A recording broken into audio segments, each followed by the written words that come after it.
So favorite exercise for us to do in the clinic is a hip abduction or anything that's going to help strengthen the glutes.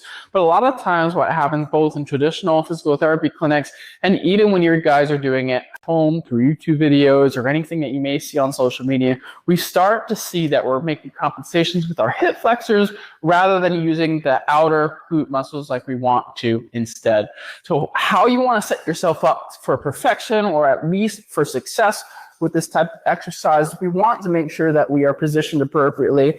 So we want to make sure that we are laying on our side and appropriately. We want to have our hips positioned or our top hip positioned forward, just so that if we are positioned back where we're going to use more of that hip flexor instead, the tensor fascia lata or even some of our rectus femoris down in our thigh. So we want to avoid that, obviously. So we want to keep that hip position forward, the top hip position forward.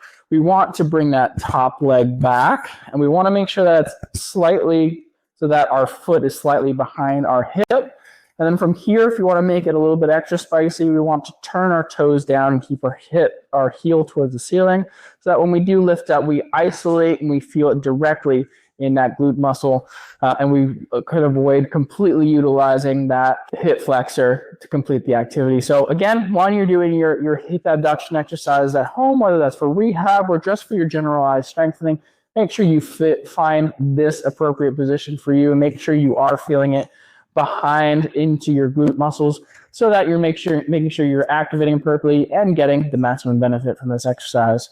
Let me know what your questions are in comments down below. Make sure you like and follow.